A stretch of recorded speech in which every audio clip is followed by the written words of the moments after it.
Listo. Entonces, bueno, este tema es un tema que a mí me apasiona mucho. Hay cosas en la medicina que a uno a veces lo obsesionan un poco y este es uno de los temas. El edema para mí, desde la parte semiológica, es algo que siempre me motiva y que me ha ayudado muchísimo en el abordaje de los pacientes. Entonces, esto que les voy a dar hoy es algo que no está fácilmente escrito en un libro, es algo, digamos, muy ligado a mi práctica profesional, pero pues que tiene obviamente unos fundamentos fisiopatológicos y clínicos para el abordaje de los pacientes. Entonces, vamos a empezar primero hablando, recordando algunas cosas de fisiopatología, y es fundamental entender las relaciones entre las presiones que ocurren en los capilares. Recordemos que hay una presión muy importante, que es la presión hidrostática, que es la presión que va a hacer que el líquido que está dentro de los vasos pase a la parte extravascular, vascular, ¿cierto? Y pues esta presión básicamente está definida por la presión arterial eh, eh, sistólica, diastólica, media, en fin. Y es fundamental, es una de las presiones más importantes. La segunda en importancia es la presión oncótica. Esta presión oncótica se da por la presencia de solutos y materiales formes en un compartimento, en este caso sería el compartimento intravascular, donde la albúmina es fundamental y pues va a tender a atraer el líquido de otros compartimentos hacia dentro de los vasos. Entonces denominamos presión oncótica. Hay otras presiones que desde lo fisiopatológico son importantes, pero clínicamente no tanto, como la presión eh, hidrostática del líquido intersticial, que si miramos es más baja comparada con las otras dos, y la presión coloidosmótica intersticial. Entonces, son importantes, pero fisiopatológicamente vamos a ver otras variables que son la hidrostática y la oncótica. También es muy importante entender que los vasos y sobre todo pues, los capilares tienen una capa fenestrada y por esas fenestraciones, esas pequeñas hendiduras van a poder pasar elementos del vaso al intersticio. ¿Por qué es tan importante esto? Porque si la membrana está alterada, y en este caso sería por inflamación, va a aumentar muchísimo el paso de lo que esté dentro del vaso hacia afuera del vaso. Entonces es fundamental entender que el comportamiento de la membrana pues va a ayudar a definir cómo se presenta o no un edema. Y lo otro es cómo se drena el líquido. Recordemos que hay unos vasos de entrada y unos de salida de arterias y venas, y obviamente cada uno debe tener un flujo adecuado pues para que no se genere el taco en algún tejido y ahí forme edema. Pero también recordar que hay otra vía de salida de líquido, que es la parte linfática, los vasos linfáticos, que es de forma lenta, como una vía secundaria o terciaria, van a ir llevando eh, material rico en proteínas hacia los ganglios y pues va a finalmente terminar en la circulación sistémica. Entonces entender cuándo se altera cada una de estas variables es fundamental. Ya después de hablar de esta parte de fisiopatología, pues viene bueno y por qué van a consultar los pacientes. Y me gusta usar este término que es el de bancos, porque muchos pacientes de las áreas rurales, cuando ven que sus miembros inferiores están muy edematizados, van a decir que están como bancos. ¿Y por qué es importante esto? Porque si hay algún sitio anatómico donde vamos a notar más fácil el edema, por la gravedad, obviamente son los miembros inferiores. Entonces, es ahí donde vamos a empezar a buscar. Toda la charla parte del edema de miembros inferiores y cómo desde ahí podemos buscar hacia otras partes del cuerpo, cómo podemos buscar desde la parte fisiopatológica cuál es la causa del paciente. Y hay un dicho muy importante y es que cuando la pata se hincha, la tumba relincha. ¿Y por qué? Porque digamos que históricamente se reconoce que cuando una persona tiene edema, tiene riesgo de morir. Entonces, las personas tienen mucho temor de este síntoma y consultan rápidamente cuando lo presentan. Entonces, realmente es un dicho que se aplica en la práctica y esto nos va a mostrar patologías que pueden amenazar la vida de los pacientes. En esta diapositiva me parece fundamental, demasiado importante, y es una invitación para que en la medida que les vaya colocando algunas fotos o videos, tratemos de establecer la respuesta de cada una de los cuadros clínicos que tenemos con los pacientes. Entonces, lo primero es saber si el edema en miembros inferiores es bilateral o es unilateral. ¿Por qué? Porque si es bilateral, lo primero que debo pensar es que hay un problema sistémico, o sea, un problema a nivel global, eh, eh, como una falla cardíaca, una cirrosis, un síndrome nefrótico. Y si es unilateral, lo más probable es que sea algo localizado, algo que está en la extremidad o en la parte pélvica. La segunda pregunta es si tiene fobia o no tiene fobia, y la fobia es fundamental en el enfoque del edema. ¿Qué quiere decir la fobia? Si tenemos un paciente con fobia, quiere decir que ese edema que tiene, ese líquido que pasó del vaso o que no sale del líquido intersticial, que pasó al líquido intersticial no sale bien, tiene una baja concentración de proteínas y por eso es que yo puedo hundir el dedo, que es el pitting o el edema. Y si tiene alta concentración es porque hay mucha proteína y quizás el problema es por la membrana, ¿sí? La clasificación que vamos a tener acá es que es grado 1 que dura pocos segundos, 2 muchos segundos, 3 pocos minutos y 4 varios minutos.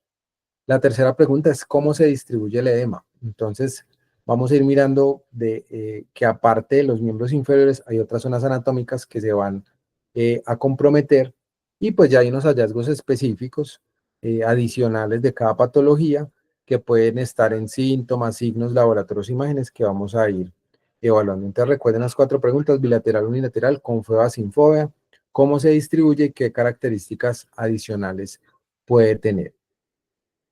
Entonces, vamos a empezar con las causas bilaterales de edema en miembros inferiores y las vamos a dividir por el mecanismo fisiopatológico. Entonces vamos a tener muy importante las que aumentan la presión hidrostática. Estas son las que pueden estar relacionadas con medicamentos, la insuficiencia venosa crónica, la falla cardíaca.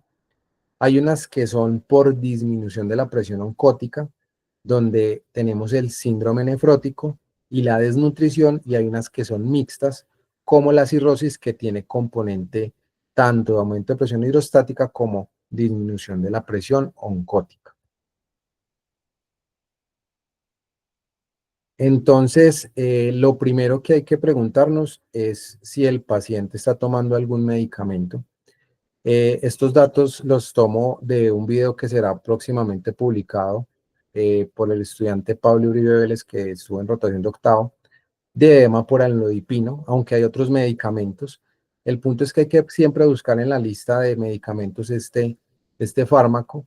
Es un fármaco que actúa como bloqueador de los canales de calcio, dihidropiridínico, y pues va a tener una peculiaridad, es que tiene más sensibilidad a la resistencia de los vasos que otros medicamentos. Entonces, va vaginalmente dar un edema por retención renal. Hay otros medicamentos como la hidralazina que pueden generar edema, pero pues realmente el amlodipino es el ganador. Gran parte de los pacientes que lo usa puede tener edema, y pues se dice que el amlodipino puede tener hasta un 20-22% de los casos, otro 20% en la medicina. Y pues este efecto adverso aparece 2 a 3 semanas después de haber comenzado el tratamiento. Entonces siempre primero mirar esto, realmente este medicamento, aunque es muy bueno, le molesta mucho a los pacientes cuando presenta edema y usualmente consultan para retirarlo. Aquí tenemos las respuestas digamos, al caso. Este es un ejemplo para que llegamos los otros, y es que este edema va a ser bilateral, va a tener una fobia más o menos entre una cruz, 2 cruces o 1 o 2. Se va a extender por los miembros inferiores, usualmente no se va a propagar en otras zonas anatómicas, Y pues aquí realmente no es que necesitemos un medicamento, aquí hay que buscar causa-efecto. Los pacientes claramente van a notar que cuando iniciaron el medicamento, empiezan con el edema y agradecen después cuando se hace un cambio porque ya no van a presentar el síntoma. Entonces no necesitamos ayudas diagnósticas para esto y pues desafortunadamente a veces uno ve pacientes que llegan a la consulta porque le sospechan una falla cardíaca o otra enfermedad y lo que realmente tienen un edema por amlodipino. Un dato muy interesante es que el amlodipino, los calciantagonistas solos, cuando están en monoterapia, sí pueden dar más efecto de edema en miembros inferiores porque hacen una vasodilatación arterial predominante, pero cuando yo los asocio con un ARA2, por ejemplo, o un IECA, este efecto puede reducirse porque el ARA2 va a facilitar la dilatación venosa. Entonces es algo muy interesante para tenerlo en cuenta y que nos puede ayudar. Entonces podríamos usar la estrategia de reducirle la dosis del amlodipino y quizás agregar una dosis baja de un ARA2 para mejorar el efecto. Bien, entonces aquí ya entramos en materia. Eh, Voy a mostrarles este video y pues si alguien quiere participar tratando de establecer las preguntas, si es unilateral, es bilateral, si tiene fobia o no tiene fobia, qué otras cosas pueden ver en la imagen para que vayamos haciendo el enfoque de qué posible diagnóstico puede tener este paciente. Valentina, ¿me vas ayudando si alguien va haciendo algo en el chat?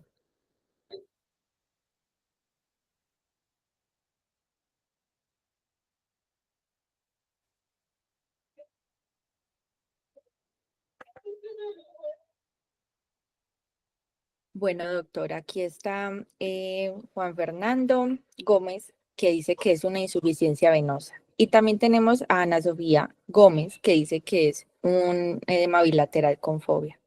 Listo, entonces muy bien. Gracias, Ana, porque dices que es un edema bilateral. Aquí vemos que las dos extremidades tienen edema. No es tan notable en una como la otra, más en el lado izquierdo. También dice que hay fobia. Y Juan Fernando ya él es un interno mayor, ya él está diciéndonos diagnóstico y dice que es una insuficiencia venosa crónica. Entonces, es bilateral, tiene fobia y algo muy interesante es que tiene varices, ahí se notan las varices, y lo otro es que tiene un fenómeno cutáneo que se llama lipodermatosclerosis, que es un fenómeno que precede la dermatitis por éstasis y pues que es muy característico del edema por insuficiencia venosa crónica. Es un edema que no es tan grave, es un edema que no es eh, pues tan molesto para los pacientes y pues que va a tener unas características. Usualmente predomina pues en mujeres por la predominancia de insuficiencia venosa crónica. Y pues yo digo que la pierna izquierda es muy de malas porque a la pierna izquierda le pasan muchas cosas venosas, le da más trombosis, le da más insuficiencia venosa, entre otras cosas. Entonces es importante definir eso, que puede que inicialmente este edema sea unilateral en el lado izquierdo y que ya después se vuelva bilateral, puede tener una fobia de una cruz, dos cruces, obviamente va a estar limitado a miembros inferiores y va a tener la lipodermatosclerosis, las varices y va a tener úlceras. Entonces aquí viene un dato muy interesante y es el dato de las 3 Is que puede presentar un paciente con insuficiencia venosa crónica, úlceras, y es que las 3 Is eh, son que sean el lado izquierdo, como les decía, que sea en el tercio inferior, como se veía en el video, y que tenga compromiso de la cara interna. Usualmente las úlceras aparecen ahí. Si ese paciente no se cuida, puede aparecer una úlcera. Y lo otro es que pues el examen para hacer el diagnóstico es el Doppler venoso de miembros inferiores. Entonces, esto con insuficiencia venosa crónica, algo muy común, no amenaza la vida, pero es importante. No olvidemos la clasificación CEAP, buscar los grados en la C, si tiene varices, no tiene, si tiene hipermatosclerosis, si tiene úlcera o no tiene úlcera. Y la etiología, pues si es primaria o es secundaria un trombo, la anatomía y la fisiopatología, si es por reflujo o si es por obstrucción. Muy bien, aquí tenemos otro video. Lo mismo, vamos a tratar de establecer si tiene fóvea, no tiene fóvea, si es unilateral o es bilateral y qué otras cositas podríamos pensar. Estoy pendiente de opiniones.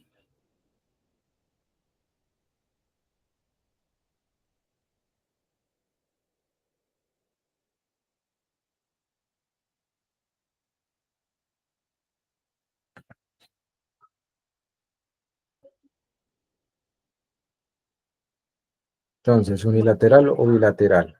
Yo me arriesgaría, doctora, a decir que es bilateral y con fobia y hablaría de una insuficiencia arterial. Y varios compañeritos también dicen que es edema bilateral con fobia. Y el doctor Juan Fernando Gómez habla de que es bilateral con predominio izquierdo. Listo. Bueno, entonces hay que tener aquí en cuenta algo y es que es un edema que sí, es bilateral, a veces se ve más en un lado que en otro. ¿Y por qué empecé por insuficiencia venosa crónica? Porque a veces ciertas patologías pueden verse más resaltadas por la insuficiencia venosa crónica. Entonces, si un paciente tiene falla cardíaca, puede que tenga más edema en una pierna porque tiene concomitante algo de insuficiencia venosa. ¿Sí? Entonces, es un dato clave, y nuevamente lo del lado izquierdo. Entonces, si yo pienso en una causa sistémica, ¿qué otro sitio o dónde podría buscar eh, otros hallazgos clínicos para saber qué tiene el paciente?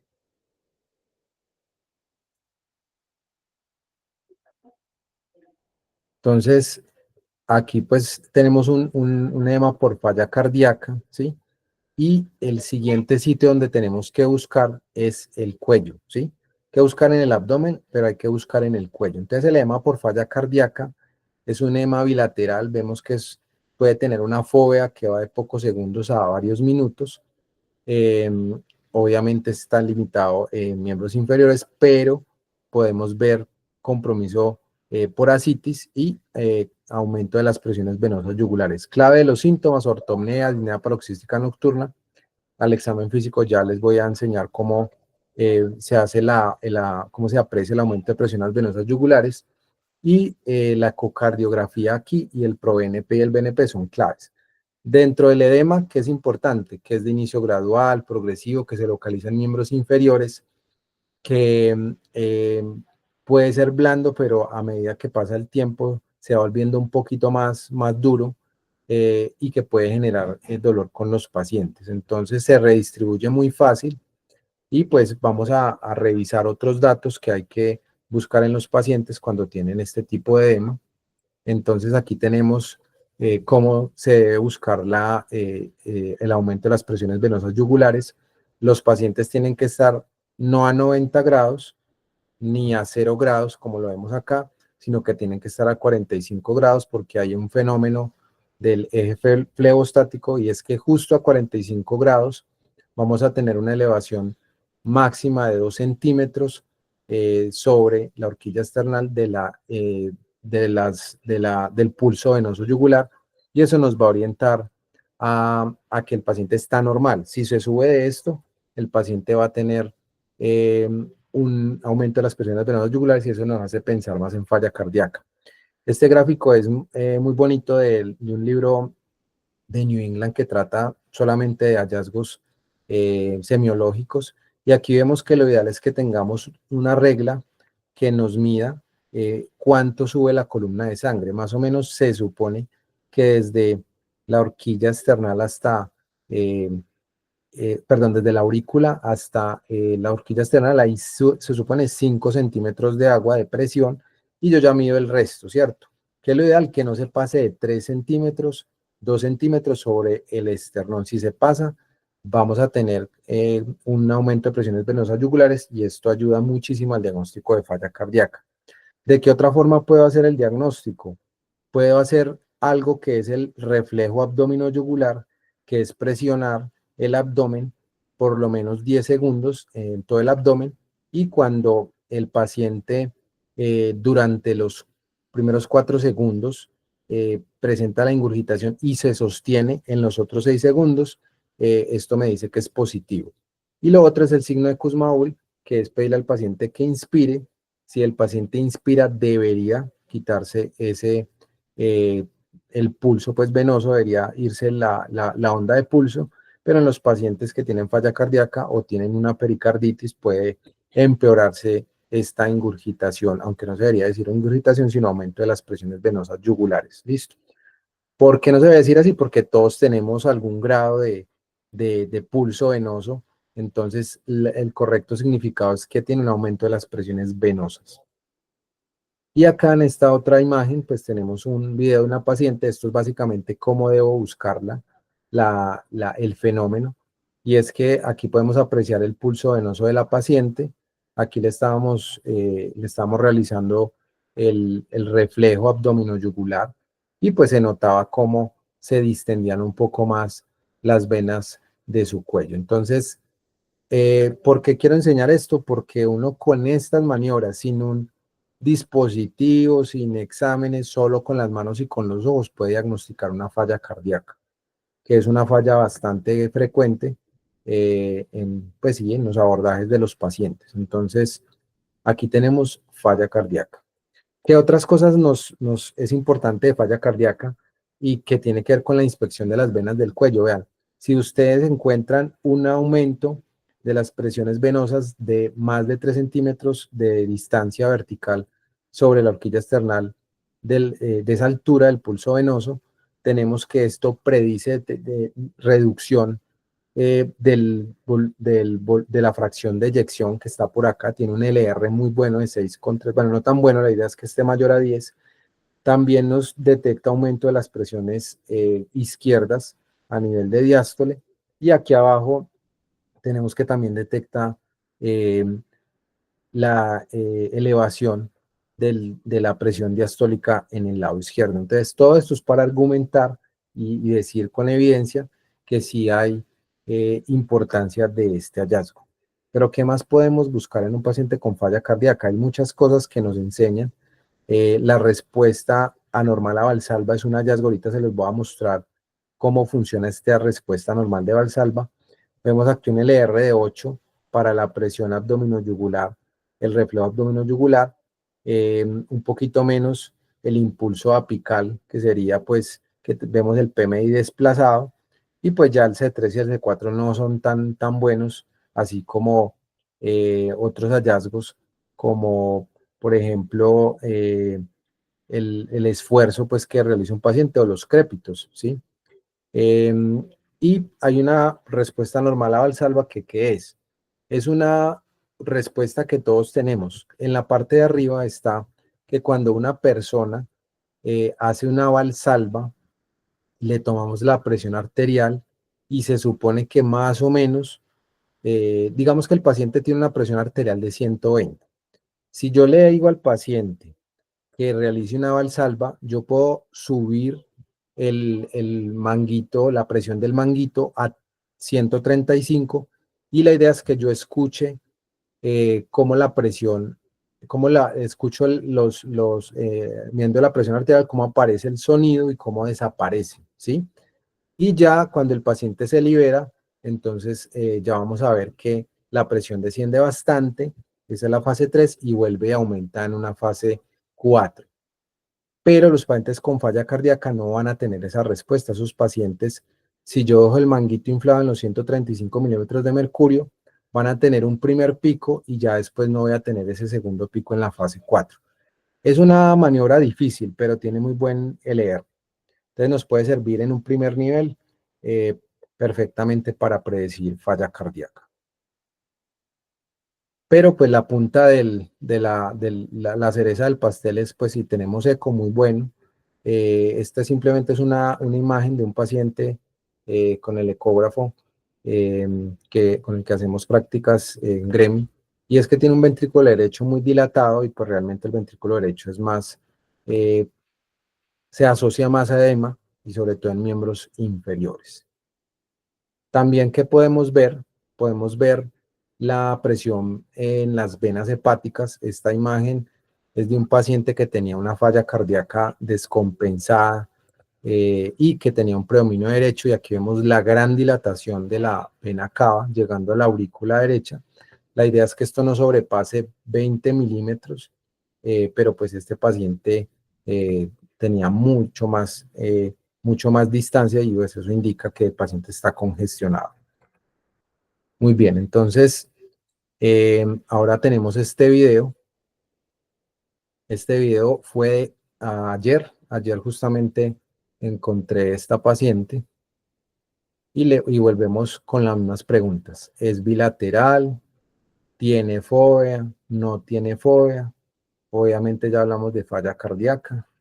¿Qué podría ser lo que tiene esta paciente? Es una paciente que llegó del municipio de San Luis, de una vereda, sin exámenes, pero bueno, la clínica nos ayudó mucho para resolver qué tenía. ¿Alguna opinión con este caso? Sí, doctor. Laura Sofía Pulgarín dice que es un edema bilateral con fobia. María Paulina Núñez también dice que es un edema bilateral con fobia. Listo, entonces acá tenemos causas sistémicas y pues diría uno, bueno, vamos a buscar el cuello, ¿cierto? Resulta que pues la inspección del cuello todo estaba bien, ¿cierto? Pero viene un hallazgo muy claro de esta paciente y es este otro video y es esto.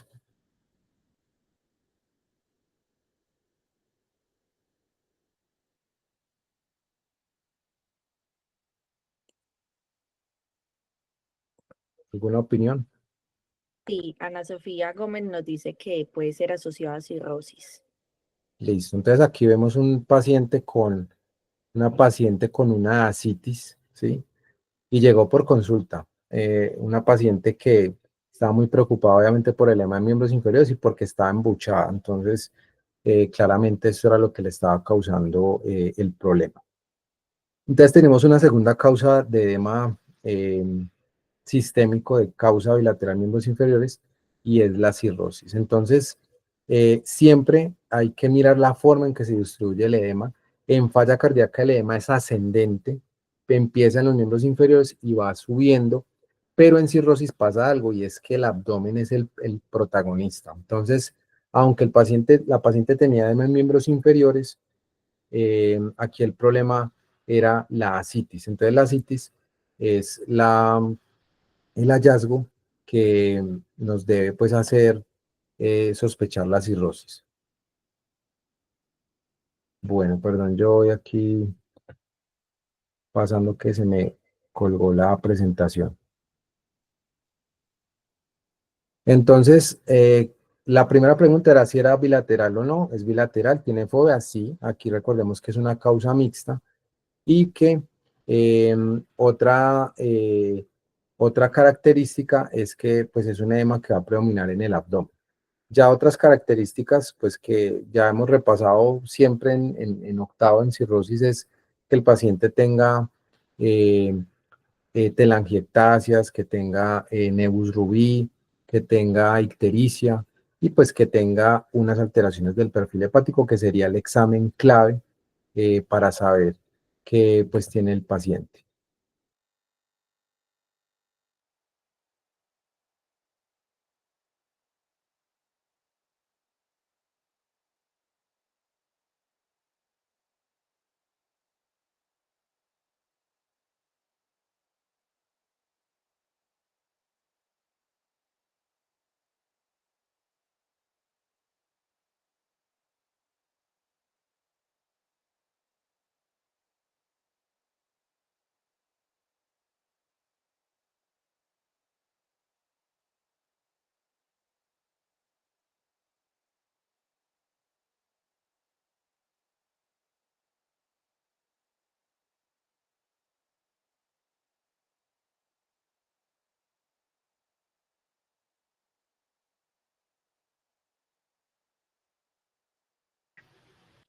Listo, ahí me están escuchando y viendo la presentación. ¿Sí?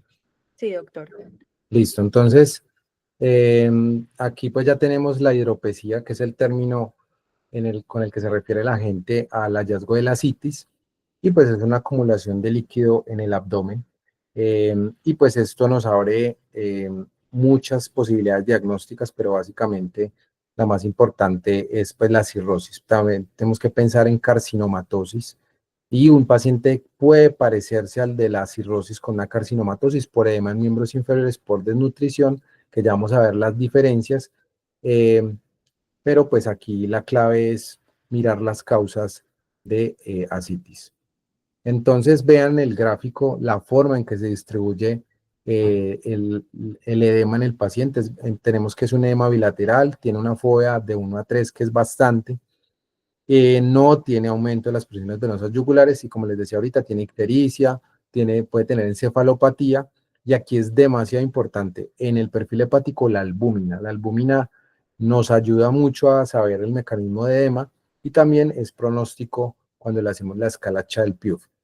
Y pues se necesita la ecografía de abdomen. Con esa ecografía ya podemos definir si el paciente tiene o no un hígado nodular y la presencia de ascitis. Entonces, eh, estas son las características importantes. En hombres, tener en cuenta la ginecomastia, tener en cuenta la circulación colateral, y pues voy ahora a mostrarles este gráfico, la forma con mejor evidencia para hacer el diagnóstico de ascitis desde la parte clínica. Son dos maniobras que están aquí, que es la matidez cambiante y la onda cítica. Esta la matidez cambiante, tiene un LR aceptable para el diagnóstico, y pues simplemente es tener en cuenta que en la parte superior con el paciente supino va a tener timpanismo, y si yo lo volteo va a cambiar esa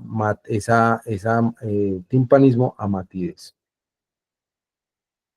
Que también es importante entender que si yo tengo ascitis es porque hubo un problema entre la circulación portal y la circulación sistémica. Hay 3 shunts o conexiones de la circulación portal a la sistémica, que son las venas del esófago. Por eso es que estos pacientes hacen varices esofágicas. En el abdomen hacen la medusa, y pues obviamente aquí también participa este mecanismo con la ascitis, y en la parte rectal pueden hacer hemorroides, que también es importante a la hora del abordaje. Entonces, causa de mortalidad más importante en cirróticos, hemorragia de tracto digestivo superior. Yo siempre digo que ellos son la tormenta perfecta para un sangrado, porque no tienen plaquetas, porque el vaso está grande y la secuestra, no tienen buenos factores de coagulación porque el hígado no los produce, y porque las varices se pueden romper fácilmente. Aquí está una tabla con las otras causas de ascitis. Recordemos que si es primera vez, hay que hacerle un drenaje de líquido peritoneal y hay que hacer un índice Saga, donde si está mayor a 1,1, o sea, que esto está muy diluido, nos habla de aumento de la presión portal, y si está menor a 1,1, o sea, no está tan diluido porque hay mucha proteína, puede significar una infección o algo inflamatorio, bacterias, tuberculosis, parásitos o neoplasias. Aquí está la importancia de la onda cítica y de la matidez cambiante. La que es mejor es la onda cítica con un LR de 5. Y pues el que pongan una historia clínica que hizo solo una, eh, una onda cítica, pues es mentiroso, porque debería tener un compañero al lado, ¿cierto? Entonces es muy importante ayudarnos para que alguien tenga la mano en el abdomen del paciente y pues podamos hacer la maniobra. Bueno, listo, aquí tenemos otro video.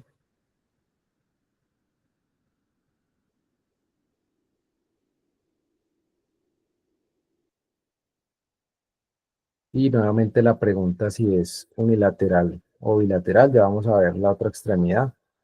Paciente que tiene bastante edema. Y vemos que la fobia persiste. ¿Alguna opinión?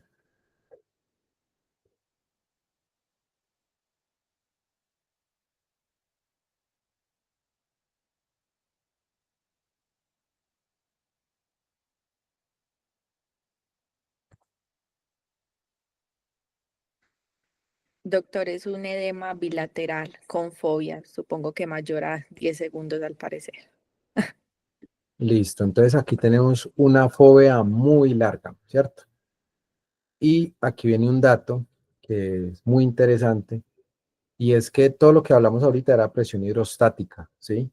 Pero cuando ya empezamos a ver el edema de presión oncótica, es muchísimo más prolongada la fobia, dura más. Entonces, eso me parece una clave importantísima al examen físico, y eso lo hago con el dedo. Entonces, aquí debo pensar que algo bajó mucho la presión oncótica, y pues aparece otra entidad que es el síndrome nefrótico. Esta información la tomé de una presentación que hizo Valentino Ochoa, que está disponible en los videos de Gremi para que puedan profundizar en el tema. El punto es que un nefrótico es muy importante en cuanto a la fobia y a la distribución del edema difuso. Entonces aquí vemos que el muñequito tiene el edema en toda parte. Tenemos un edema bilateral, una fobia muy marcada. Hay edemas miembros inferiores, pero también aquí hay edema palpebral. Entonces hay que ver la cara del paciente, hay que verle los párpados, y usted con los párpados puede hacerle el diagnóstico. Que hay que preguntar si tiene orina espumosa, si tiene quizás oliguria, y definitivamente aquí las pruebas de función renal nos van a ayudar. La azoemia o azotemia, que implica el aumento de creatinina y BUN, y la proteinuria, que se define con un examen de 24 horas con más de 3.5 gramos en 24 horas por 1.73 metros cuadrados. La albúmina va a estar baja, puede estar incluso en valores de 0.8, 0.9 en casos muy graves, y eso genera unos síndromes de edema bastante difíciles de manejar. Entonces, esto es gradual. Ese paciente que vieron ahí era un paciente con diabetes y tenía una glicada supuestamente buena, pero ¿por qué? Porque ya tenía una creatinina alterada, la insulina que él produce circula más tiempo y le mejoró la diabetes, pero ya tenía un nefrótico con una proteinuria mayor a 4 o 5 gramos. Entonces, esta es otra causa que debemos considerar. Aquí están pues los criterios de nefrótico. ¿Qué más hay que buscar? Aparte de la proteinuria, la hipoalbuminemia, debemos buscar hipercolesterolemia. Esto es una causa secundaria, y fenómenos de hipercoagulabilidad que puedan presentarse con los pacientes.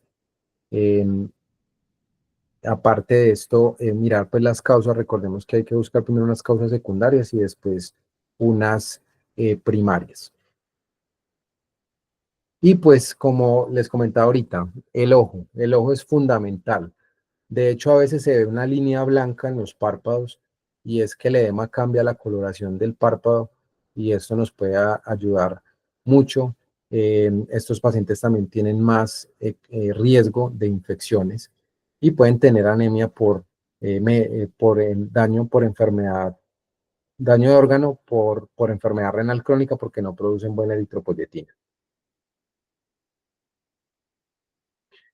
Esta diapositiva es para resumir estas grandes causas de edema bilateral, eh, y es recalcar la distribución. Recordar que el edema de falla cardíaca es ascendente, el de cirrosis va a tener un predominio en el abdomen, y el de nefrótico también va a estar en miembros inferiores, pero va a comprometer todos los tejidos, incluyendo los párpados.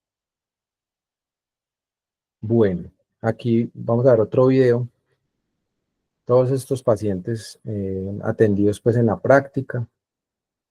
Entonces nuevamente miramos si es bilateral, unilateral, si deja fobia o no deja fobia. Pero aquí tenemos unos hallazgos adicionales en la piel de la paciente.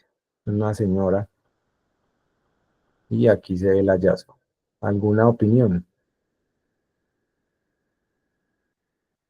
Los compañeros nos siguen opinando que es bilateral con fobia y Ana Sofía dice que fue paciente de ella. Ah, bueno, entonces ya Ana ya sabe. Bueno, entonces aquí hay algo muy interesante, y es que ese paciente tiene una equimosis, ¿sí? Eh, y pues un hallazgo importante de esta paciente, pues era la parte nutricional, ¿sí? Entonces ahí ya les voy diciendo, y es que ella hizo una vasculitis, es una vasculitis que se asumía como leucocitoclástica, y hizo una hemorragia, y pues por eso aparecieron estas lesiones. hemorrágicas. Entonces, aquí tenemos otra causa y es pensar en la parte nutricional, ¿sí? Aquí el mecanismo predominante era este. El edema en un paciente desnutrido es también bilateral, tiene mucha fobia. De hecho, se ve mucho más redistribuido que el nefrótico porque se ven las piernas gruesas y el resto del cuerpo puede estar en mal estado, puede estar caquético el paciente, van a tener pérdida de peso y usualmente en este contexto donde vemos los pacientes son pacientes con abandono social, dependencia.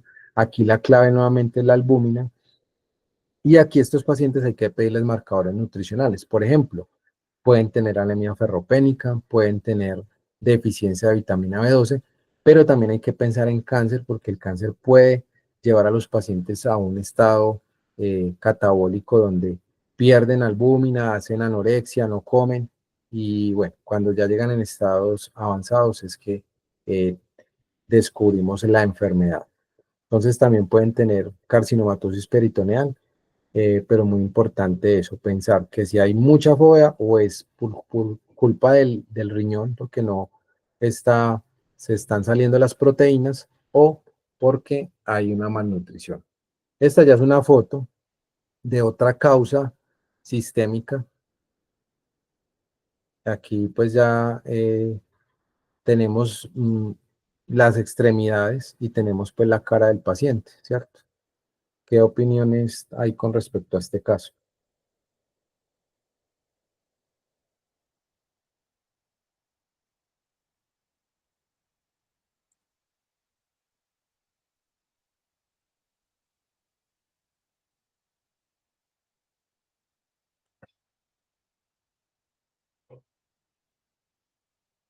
Bueno, entonces aquí la clave está en la cara, ¿cierto? Y otra clave puede ser que tienen voz ronca, que pueden tener, yo creo que las pies son muy claves y es que tienen una xerosis. Este paciente no hace fobia, ¿sí? Entonces el diagnóstico en este caso sería un paciente con un mixedema, ¿sí? O con un hipotiroidismo, pues queda un mixedema, ¿sí? Entonces es muy importante esto, estos son casos graves, cosas raras, esto no lo es que lo veamos muy común, pero hay que tenerlo presente porque a veces llegan casos de pacientes con unos hipotiroidismos muy graves que van a tener edema bilateral sin fobia. Aquí la clave es que la fobia está en 0 o de pronto está en 1, ¿sí? Y van a tener una cara botagada, es mucho más marcado el edema periorbitario, en el nefrótico es más palpebral, pero aquí es más periorbitario, y eso nos puede dar el diagnóstico. Los signos síntomas y signos de hipometabolismo, y aquí el examen clave es la TSH y la T4 libre baja. ¿Qué hay que decir con esto? Que de todas formas, el combo de edema, llevamos que examinemos corazón, hagamos un ecocardio, albúmina, nos ayuda mucho a saber si es un problema de presión oncótica, un examen de orina con la proteinuria nos ayuda a definir un nefrótico, pero pidamos también la TSH. Con esas 4 cosas, ustedes pueden hacer un diagnóstico más claro de un paciente con edema, un síndrome hematoso. Entonces, aquí lo importante es que el hipotiroidismo se comporta como un facilitador, un ayudador de edema para otras condiciones. Entonces también hay que tratarlo para mejorar al paciente. Bueno, vamos con una foto de una paciente que también tuve en consulta. Esta digamos que es más fácil, pero es otra causa de edema bilateral. ¿Alguna opinión? Yo creo que esta la había compartido alguna vez por el grupo. Yo opino que es un linfedema. Listo. Entonces, esto pues es muy claro, es un linfedema bilateral y eso es lo curioso, que el linfedema usualmente es unilateral, pero en este caso es bilateral. Es una paciente que fue a consulta, muy bonita la paciente, tenía una energía muy bonita, pero pues era muy triste también pues todas las condiciones o todo lo que tenía que vivir con esta enfermedad. ¿Por qué? Porque siempre que tengo linfedema bilateral debo pensar en congénito, ¿sí? Debo pensar en una causa congénita. Y efectivamente esta paciente desde los 20 años, segunda década de la vida, tercera década de la vida, empezó con el edema, que fue empeorando gradualmente. De hecho, ahí se le ve una cicatriz de un intento de retiro de tejido, porque hacen un aumento de tejido impresionante. Es un edema bilateral, pero es asimétrico. Es un edema desordenado, es un edema donde hay unas zonas más comprometidas que otras en las extremidades. Obviamente está pues confinado a los miembros inferiores, pero hay un volumen aumentado de tejido, incluso puede salir líquido por el tejido, por la presión. Y aquí es clave la piel de naranja y que estos pacientes hacen muchas infecciones a repetición. Entonces, esas infecciones a repetición, la linfangitis, celulitis, les empeora aún más la condición porque daña más vasos linfáticos. Entonces, si es bilateral, debo pensar primero que sea congénito, pero si es un paciente ya de más edad y si es hombre, tengo que pensar que hay algo que bloqueó en la pelvis el drenaje linfático y debo pensar en neoplasias. En hombre, próstata, cáncer de próstata; en mujer, cáncer de cervix. Entonces, ese es el enfoque que debo hacer con un linfedema bilateral. Primero pensar en lo congénito y después pensar en la neoplasia. Este edema típicamente sin fovea, sin embargo, en las fases iniciales puede tener fovea. Este es un algoritmo que resume todo lo que hemos hablado. El punto es que aquí al final, después de que yo evalué varias cosas que ya hemos hablado, vamos a ver que tiene un edema con ausencia, pues que tiene ausencia de fovea. Entonces, esto es muy importante en el linfedema. Es una patología que se impacta muy poco y que afecta mucho la calidad de vida de los pacientes. Bueno, entonces ya evacuamos todo lo que es bilateral. Vamos a hablar de algunas causas unilaterales. Eh, entonces, aquí vamos a mirar algunos casos. Aquí pues ya les voy mostrando qué patologías vamos a evaluar, pero ya lo unilateral me cambia todo el enfoque y pues igual debo pensar en presión hidrostática. Aquí sobre todo es presión hidrostática y problemas de permeabilidad. Entonces tenemos pues este video y aquí la pregunta es, siempre que tengo un edema unilateral, ¿sí?, con fovea, ¿qué es lo primero que debería pensar?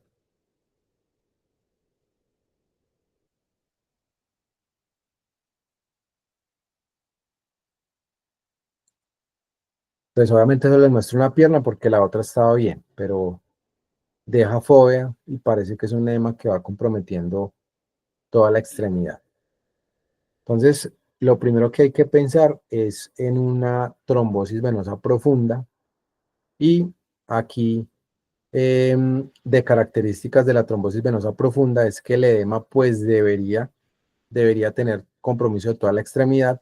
Tiene una fobia que va de 1 a 3 y pues yo pongo aquí que es un edema pálido. ¿Por qué? Porque es que muchas veces uno ve pacientes con eritema, con un edema no pálido, rojo, y decimos que es una TBP y realmente no es una TBP, sino que puede ser una celulitis, y este es el primer diagnóstico diferencial. ¿Qué debemos hacer? Aquí está pues el puntaje de Wells, dímero de ecografía Doppler venoso. Pero a veces uno ve en las historias algunas maniobras como esta que está acá, que es el signo de Homans, y muy triste, pero cuando Homans inventó el signo, quedó en desprestigio porque en esa época operaban los pacientes. Entonces, cuando él decía que flexionara así el pie y dolor en el gemelo daba, si daba dolor era positivo y claro, operaban los pacientes y no tenían trombos, entonces no le fue bien con el signo.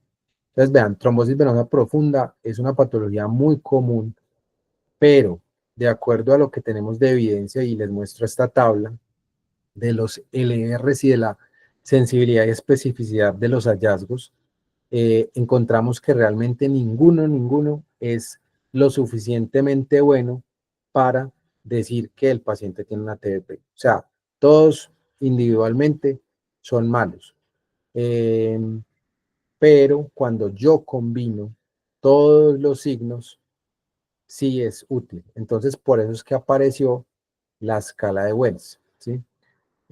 Aquí tenemos pues los LR, realmente son muy malitos, no suben de 10, no suben de 4, son signos muy malitos y no deberíamos usarlos pues para nuestra práctica porque no tienen buena evidencia. Es que si tiene evidencia esto sí hay que hacerlo y es una escala de Wells, no me voy a tener acá, pero pues hay que buscar unos factores de riesgo que tiene el paciente y ya hay unos signos que son lo que resumen lo que vimos en el video en un paciente. Tengan mucho cuidado con esto de diagnóstico alternativo. Si yo creo que es una celulitis, tengo que quitarle 2 puntos. Si es o un amlodipino u otra cosa que pueda pensar, debo quitarle los 2 puntos. Recordemos que cáncer activo no es un cáncer de dermatología, sino un cáncer que esté en quimioterapia o antecedente del mismo en 6 meses. Solo que hasta que pasen 6 meses podemos decir que el paciente no tiene este factor de riesgo. Entonces, muy importante la escala de Wells. Ahora, el Wells no se puede usar en hospitalizados. No está validado, no sirve en urgencias y no sirve en la consulta. Y pues la idea es definir si tiene dímero D, si es baja la probabilidad, dímero D, o si es alta la probabilidad, una ecografía Doppler de miembro inferior. Esta es una ecografía que hicimos en alguna práctica en el hospital y nos encontramos que tenía una maniobra de compresión negativa. Aquí vemos la vena y cómo esa vena, porque tiene algo interno, algo blanco, no se deja comprimir, una vena se debe dejar comprimir y esto era una trombosis venosa profunda diagnosticada con eh, un CUS o un Compression Ultrasound Method de tres sitios anatómicos. Bueno, vamos entonces cerrando con esto. ¿Alguna idea de qué puede hacer esta imagen? Una pista es que es una pierna.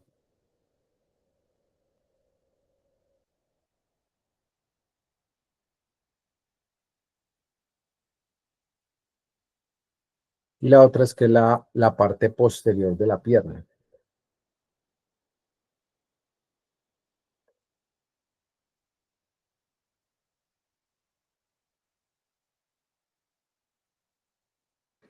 Comentan que si puede ser un posible quiste. Listo, muy bien, Laura. Entonces, es un quiste. ¿Y dónde salen quistes en las rodillas? En las piernas, perdón, detrás de las rodillas. Entonces, esto es un quiste de Baker. Esto se ve bastante.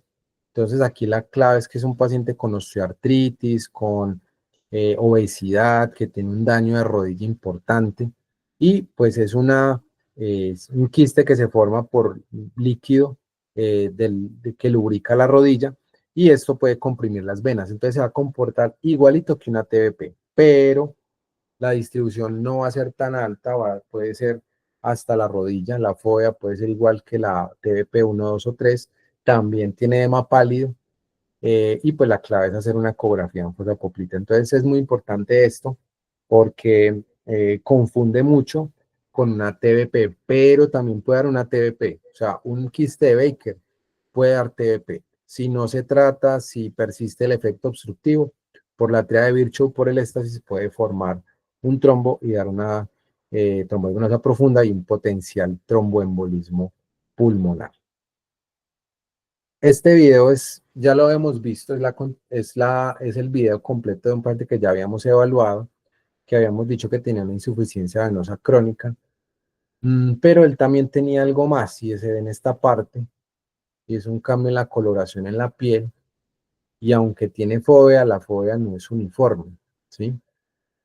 Esta otra extremidad se supone que está bien, es un edema más unilateral, aquí la fobia no es tan marcada, pero la clave está al principio del video, que también es un diagnóstico muy común en los servicios de urgencias, para ir adelantando y concretando. Esto es un paciente con una celulitis, ¿sí? Ahí se ve un poquito el eritema, ya estaba mejorando, pero me parece demasiado importante esto, ¿por qué? Porque lo confundimos mucho con una trombosis venosa profunda y con solo ver el paciente uno podría descartar muchas cosas. El eritema es muy raro en un paciente con una trombosis venosa profunda y sobre todo el edema, o sea, el edema de una celulitis está más localizado donde está la infección, no en toda la extremidad. Entonces, eso es una cosa demasiado clara que nos puede ayudar. Una TBP matiza toda la pierna, en cambio, una celulitis solo en el sitio de infección. Obviamente, si hay una celulitis pues muy grandes, podemos verlo, incluso puede tener fobia y no tener fobia, que eso es una cosa muy peculiar de la celulitis, que hacen una fobia o no fobia que se distribuye. Entonces, aquí hay unas fotos muy claras de ejemplos de pacientes con eritema, edema de la pierna, y pues obviamente si tiene abscesos o tiene salida de material purulento, pues ahí está la clave. ¿Qué le sugiero acá? Ojo con el dímero D, porque si uno le hace un dímero D a este paciente, ¿qué va a pasar? Le va a salir elevado. ¿Por qué? Porque es que hay un daño endotelial, hay una microtrombosis. Entonces, si uno le hace una dímero D a un paciente con una celulitis, le va a salir alto y va a terminar en un Doppler, ¿sí? Tener precaución con eso, que eso es una falla muy común en los abordajes de pacientes y uno con ver y con tocar simplemente puede darse cuenta del caso. Es un edema irregular por zonas donde está el eritema. Va a dejar fobia justo en esos sitios, pero hay otros sitios que no dejan fobia. Y pues la clave aquí es la ecografía de tejidos blandos que nos va a mostrar una alteración, una disrupción pues en el tejido blando del paciente. Incluso podemos ver abscesos y pues con ecografía uno también lo puede evidenciar. Bueno, hay unos mimics o unos parecidos a celulitis, dermatitis por éstasis que la vimos con los pacientes, pero pues esa dermatitis también favorece las infecciones. También es importante la tromboflebitis, que es la trombosis en una vena superficial que da dolor, eritema y que es diferente, completamente diferente. Usualmente esto no da edema.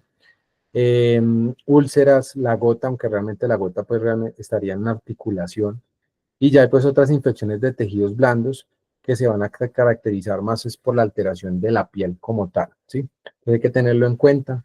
Fascitis necrotizante va a dar un edema sin fobia, usualmente puede tener el potencial de dar un síndrome de, compartimental.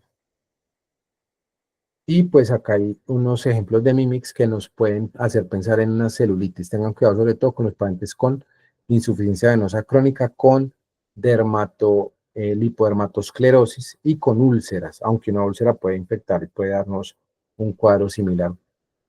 Muy bien, y ya lo último que les iba a mostrar era este video.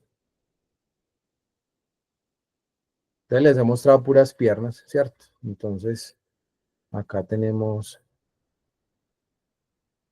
otra pierna. ¿Alguna opinión de este video?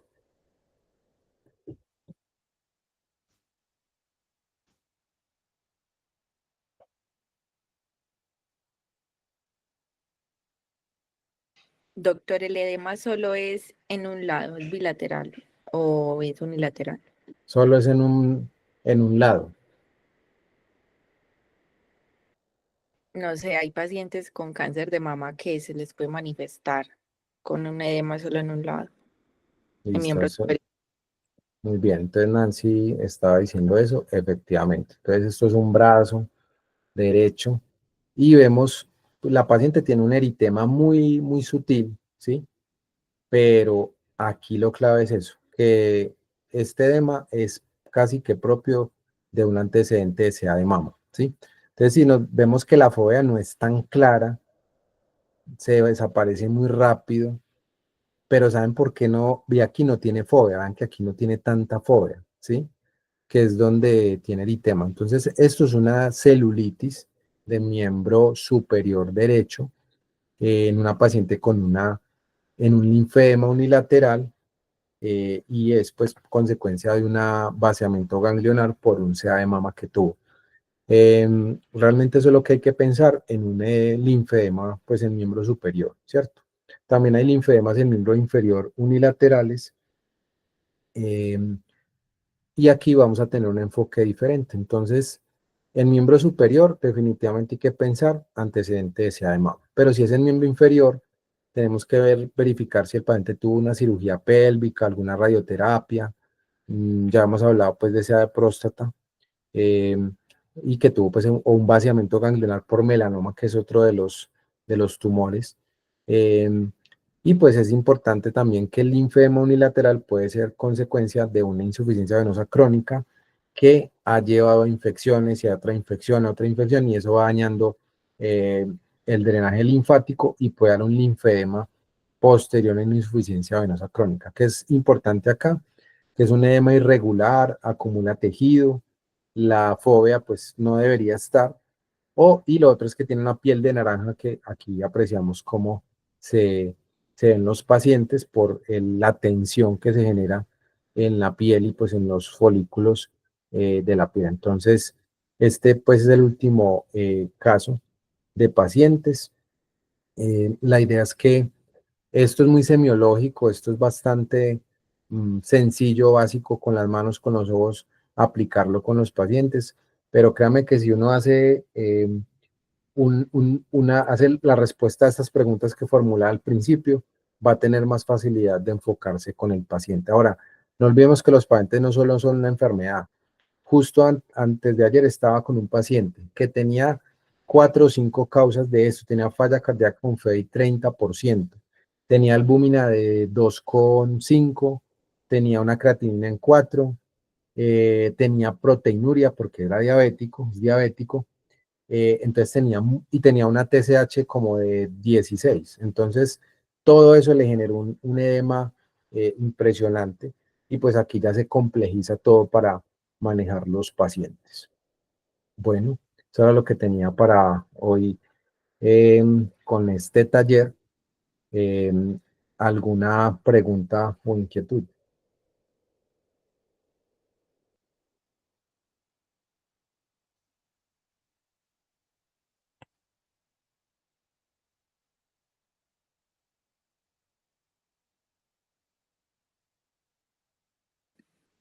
Al parecer no, doctor, todo muy claro. Bueno, muy bien. Entonces, pues la idea es que, bueno, Ana Sofía, Hola, adelante, profe, Ana. ¿cómo estás? Profe, yo tengo una pregunta, pues en caso, por ejemplo, de que uno tenga un paciente con, pues, un linfedema así bastante, pues, como grave, por decirlo así, uno, pues, uno cómo lo puede como manejar más o menos en urgencia, y a dónde lo tendría uno que, pues, como remitir o qué.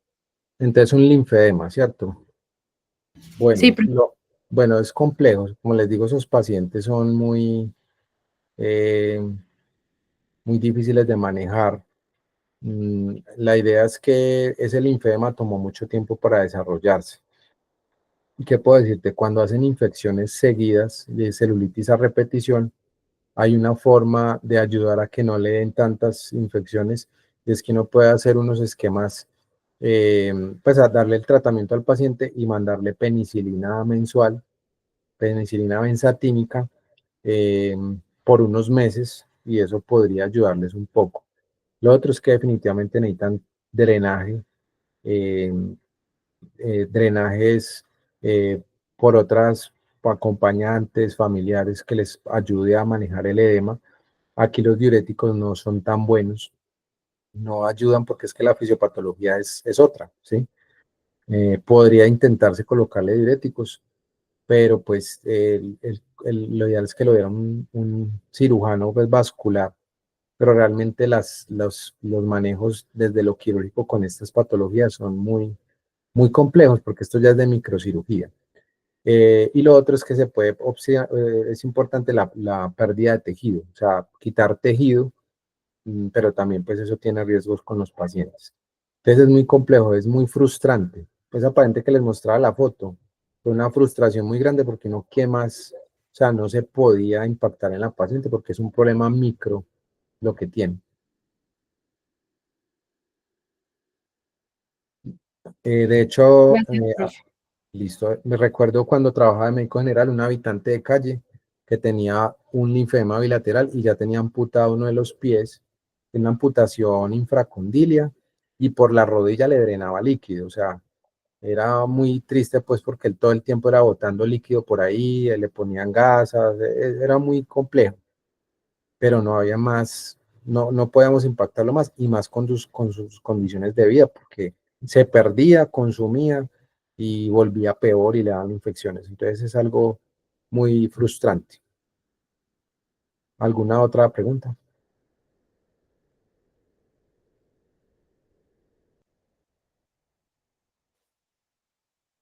Bueno, listo. Yo creo que vamos a entonces a finalizar la sesión. Muchas gracias a todos por la participación.